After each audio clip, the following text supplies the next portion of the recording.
और इंडिया की जो ओवरऑल अगर हम परफॉर्मेंस की बात करें तो 9 के 9 मैचेस जीते हैं। एक तो इंडिया की इस आप परफॉर्मेंस को कैसे देखते हैं?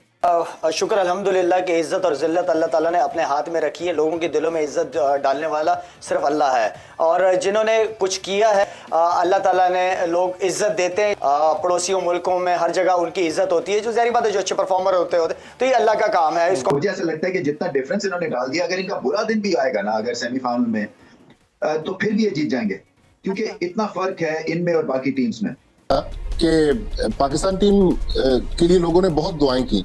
अब मेरे ख्याल दुआओं का टाइम गुजर गया, अब दवा का टाइम है। दवा ये है कि सजा और जजा का निजाम होना चाहिए। हमारी सारी बॉलिंग लाइनअप टोटल फेल, मैं कहता हूँ टोटल फेल। हमें शर्मिंदगी वाली बॉलिंग की है। रोहित शर्मा को देख लें, कोहली को देख लें, वो क्या था, मतलब है कि आउटस्टैंडिंग बैटिंग ब्रिलियंस थी। हमारे नंबर 1 वाले से 50 कर रहे हैं। इनकी ना टांगे ना क्रिकेट ना 50 ओवर, इनमें से कोई खड़ा हो गया 50 ओवर की क्रिकेट देख भी नहीं सकता, कमर थक जाएगी, बैठ जाएगी। 50 ओवर गिराओगे, अरे कमाल है यार। हाय लगी है उन माओ के बच्चों की, हाय लगी है जो काले पीले नीले हो गए। ठीक है, करेक्टिवली नहीं चले, शायद कंडीशंस मुख्तलिफ थी, शायद भारत बहुत ही आगे निकल गया हुआ है। देखिए हमारे लाख इख्तलाफात सही जी, हम हमारी और उनकी जो आपस में थोड़ी सी पड़ोसी है ना, तो आपस में हमारी बनी रहती है, मगर हकीकत यह है कि वो बहुत अच्छी क्रिकेट खेले। हकीकत यह है कि उनकी बॉलिंग आउटस्टैंडिंग रही। हमारी वर्ल्ड क्लास बॉलिंग थी, वो वर्ल्ड क्लास कहीं नजर नहीं आई। इन्होंने जिंदगी भर 3 घंटे से ज्यादा की चकाचौंध देखी नहीं है क्रिकेट में। इनको 50 ओवर पे लाद दिया तुमने, और कौन को लगा दिया, तालियां बजाओ, घंटा बज गया उनका वहां पे, अफगानिस्तान तक ने बजा दिया पकड़ के। दोस्तों, भारतीय क्रिकेट टीम 2023 वर्ल्ड कप के सभी 9 मैच जीत चुकी है और अब सेमीफाइनल न्यूजीलैंड के साथ होना तय हो चुका है। अब देखना ये होगा हमारा चलते आ रहा विजयरथ सेमीफाइनल में भी ना रुके। इसी को देखते हुए पाकिस्तान के पूर्व क्रिकेट खिलाड़ी शाहिद अफरीदी ने बयान दिया है कि इस बार भारत बहुत ज्यादा मजबूती के साथ है। उन्हें लगता है कि भारतीय टीम के साथ अल्लाह है। हर बार भारतीय टीम सेमीफाइनल में अच्छा परफॉर्म नहीं करती है, लेकिन इस बार जो भारतीय टीम है वह काफी मजबूत है और सतर्क है। भारतीय कप्तान रोहित शर्मा की कैप्टेंसी काफी मजबूत दिखाई दे रही है, और शाहिद अफरीदी ने कहा कि हम चाहते हैं कि इस बार भारतीय टीम बहुत अच्छा प्रदर्शन करे और सेमीफाइनल में न्यूजीलैंड को हराकर फाइनल में अपनी जगह मजबूत करे।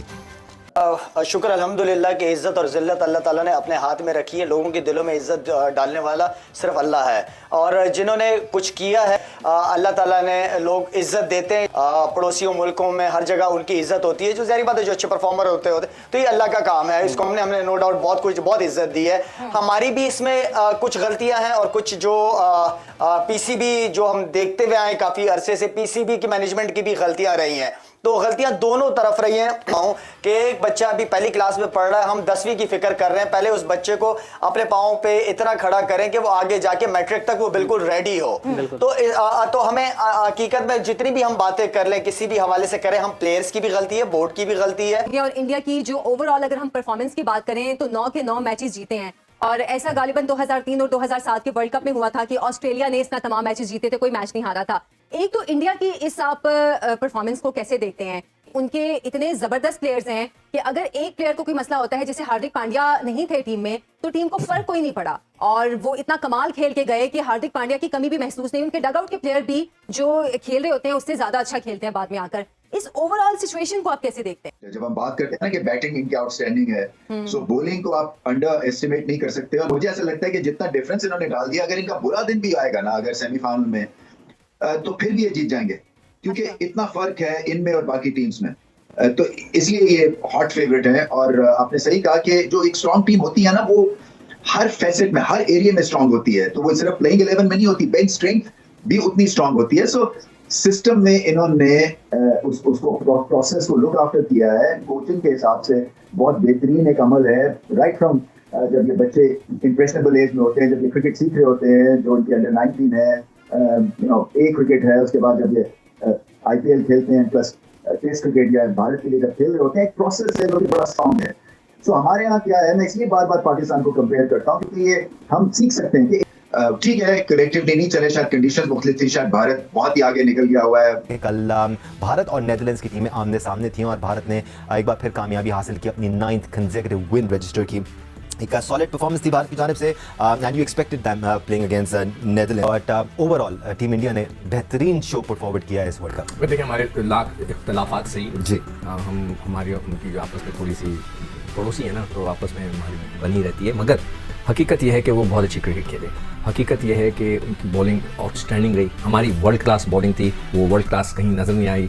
और उनकी बैटिंग लाइनअप बहुत स्ट्रॉन्ग थी, ओपनर्स तगड़े थे, उनका मिडल ऑर्डर बिल्कुल तगड़ा था, स्पिनर्स ज़बरदस्त थे। मैं भी देख रहा था कि उनके स्पिनर्स ने 16 विकटें मतलब दी हैं। हमारे टोटल स्पिनर्स ने 4 स्पिनर्स खेले और उन्होंने 12 विकटें ली। अगर हम उनको देखें तो जडेजा ने 16 और यादेव ने 14 विकटें ली, और यानी 30 विकटें तो ये स्पिनर्स दे गए। उनके जो फास्ट बॉलर्स थे उन्होंने भी ज़बरदस्त रन थ्रू। देखें बॉलिंग जो होती है ना जी, ये कि जी मैंने 5 आउट कर दिए, हाथ ऐसे खड़ा कर दिए, 5 आउट किए। असल चीज़ क्या होती है? Impact bowling. What is an impact bowling? जो कि शामी ने की, आया गेंद किया, शुरू के 3 लड़के आपने 2 लड़के, मैं कहता हूँ 2 आउट कर दें, 1 आउट कर दें। बिल्कुल उसी तरह जसप्रीत बुमराह का भी एग्जांपल आपके सामने है सिकू भाई, किसी मैच में 2 विकेटें, किसी मैच में 1 विकेट, लेकिन इम्पैक्ट बॉलिंग। जी, हम उसको इसलिए मैं इम्पैक्ट बॉलिंग कह रहा हूँ कि जिससे इम्पैक्ट पड़ता है। ये अलग चीज़ है कि आपने आए सेकंड स्पेल में, थर्ड स्पेल में और टेल एंडर ने मार रहे हैं आपको, तो आपने 5 आउट करके हाथ खड़े कर दिए। नहीं, हमारी सारी बॉलिंग लाइनअप टोटल फेल, मैं कहता हूँ टोटल फेल। हमें शर्मिंदगी वाली बॉलिंग की है, और जिसकी बेसिक वजह ये है, उनकी बैटिंग देख लें। अब मैं उनके सबके रन्स देख रहा था कि सारे सबने ढेर लगा दिए जिसको जहां मौका मिला। और देखिए इस वर्ल्ड कप में जो बैटिंग का मेयार था ना, वो आपके सामने। मैं जो भी बोलूं, नेक्स्ट लेवल था। रोहित शर्मा को देख लें, कोहली को देख लें, वो क्या था, मतलब है कि आउटस्टैंडिंग बैटिंग, ब्रिलियंस थी। हमारे नंबर 1 वाले से 50 कर रहे हैं। टोटल भारत की टीम, जो आपका सवाल था, आउटस्टैंडिंग खेली है, सुपर खेली है, लीड कर सके। तो ये हमारी टीम टोटल फेलियर थी, कंप्लीट फेलियर थी कंपेयर टू इंडिया। हम अब सभी की एक ही राय है कि हम डिजर्व ही नहीं करते थे सेमीफाइनल में जाना, जो हुआ सही कि पाकिस्तान टीम के लिए लोगों ने बहुत दुआएं की। अब मेरे ख्याल दुआओं का टाइम गुजर गया, अब दवा का टाइम है। दवा ये है कि सजा और जजा का निजाम होना चाहिए। जिन लोगों ने अंडर परफॉर्म किया, मेरे ख्याल में उन लोगों को अब आराम देना चाहिए। ये नहीं, पाकिस्तान टीम डिजर्व नहीं करती थी। हमारे कप्तान, हम बाबर आजम के खिलाफ नहीं है, बाबर आजम हमारे मुल्क के सुपरस्टार हैं, लेकिन as a captain Babar Azam इतने हमें कोई एग्रेसिव नजर नहीं आते कि जहां टीम फंसी हुई हो वहां। लेकिन भाई सबसे अफसोस की बात यह है कि सिर्फ बाबर को डिस्कस किया जा रहा है कि बाबर की कप्तानी, बाबर की बैटिंग। जो अभी हम बात कर रहे थे, हारिस रऊफ ने क्या किया, शाहीन शाह अफरीदी, शादाब खान, इन्हीं प्लेयर से खिलाना था ना, और जो इन्होंने किया वो सबके सामने। तो सिर्फ बाबर को कहना, देखिए बाबर आजम चूंकि कप्तान है, जब आप क्रेडिट लेते हैं कि जी बाबर आजम की कप्तानी में पाकिस्तान ने T20 वर्ल्ड कप का फाइनल खेला, तो जब डिस्क्रेडिट की बात आती है तो वो भी कप्तान को जाता है। हमने देखा कि जब टीम इंडिया बड़ा जबरदस्त परफॉर्म कर रही थी और कोई प्रेशर नहीं था बॉलिंग करते हुए टीम इंडिया पे, तो रोहित शर्मा ने ना सिर्फ विराट कोहली को बॉलिंग दी, बल्कि शुभमन गिल भी हमें बॉल करते नजर आए, और भी विराट कोहली ने विकेट भी हासिल किया, दिवाली को बड़े जबरदस्त तरीके से सेलिब्रेट किया।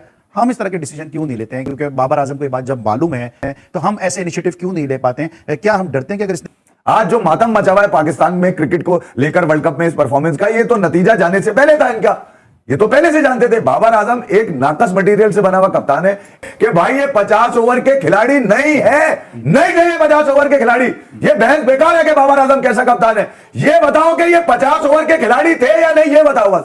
दूसरी पार्टी रो रही है बैठ के कि ये देखो पाकिस्तान का कितना बुरा हाल हो गया। इनमें से कोई ये नहीं बोल रहा कि लड़का खराब था, लड़का पूरा नहीं था। भाई ये पूरे थे ही नहीं। इन्होंने जिंदगी भर 3 घंटे से ज्यादा की चकाचौंध देखी नहीं है क्रिकेट में। इनको 50 ओवर पे लाद दिया तुमने, और कौन को लगा दिया, तालियां बजाओ, घंटा बज गया उनका वहां पे। अफगानिस्तान तक ने बजा दिया पकड़ के। क्या आप तुम्हारी ऐसी की तैसी देख लिया आपने? लेके 18 लेके गए थे तो बताओ ना, रेसगाड़ी डाल के लेके गए थे, तो रेसगाड़ी डाल के इनकी ना टांगे, ना क्रिकेट, ना 50 ओवर। इनमें से कोई खड़ा हो गया 50 ओवर की क्रिकेट देख भी नहीं सकता, कमर थक जाएगी, बैठ जाएगी। 50 ओवर खिलाओगे? अरे कमाल है यार, हाय लगी है उन माओ के बच्चों की, हाय लगी है जो काले पीले नीले हो गए डोमेस्टिक का खेल खेल के, और इनके लिए तुम तालियां बजवा के। कमाल है। कोई गेम खेले, मेरी बात जवाब दें। अब बाबर आजम सुकून से, इत्मीनान से, धीरज होकर मेरी बात सुन लें। अब बाबर आजम क्यों कप्तान रहे इतना बता दें बस, ताकि आपको घंटा बजाते रहे। हाँ ना भाई, मेरा भी धंधा चलता रहा। ये है ना बात, भाई ब्रेक ले लेंगे। किसी बच्चे में वरना इस ग्रुप को घंटा बजता रहे, इनका घंटा बजता रहे, और पाकिस्तान का जो वो टंटा बजता रहे। दोस्तों, साइद अफरीदी का यह कहना कि भारतीय टीम अल्लाह की शुक्रगुजार है, तो दोस्तों यह बिल्कुल गलत है। ऐसा कहना सिर्फ अपनी टीम की कमजोरियों को छुपाना है, ना कि उसकी मजबूती को दिखाना है। क्योंकि ये जो भारतीय टीम की मजबूती देखने को मिली है, यह सालों साल की कड़ी मेहनत और लगातार मिली सफलता असफलता का परिणाम है। क्योंकि इसमें एक भी खिलाड़ी ऐसे नहीं है जो भगवान भरोसे है, क्योंकि हमारे सभी 11 खिलाड़ी किसी न किसी परिस्थिति में मजबूत साबित हुए हैं। हमारे बॉलर्स की बात करें तो इनकी परफॉर्मेंस एक अलग ही लेवल पर निकल कर आई है। ऐसा नहीं है कि किसी एक मैच में तुक्का लगा हो, बल्कि इन्होंने लगातार सफल 9 मैचों में दिखाया है कि ये तुक्का मात्र नहीं है, ये एक स्किल है जो भारतीय खिलाड़ियों ने लंबे समय तक खेले गए मैचों का निष्कर्ष दिखाया है। जय हिंद, जय भारत दोस्तों।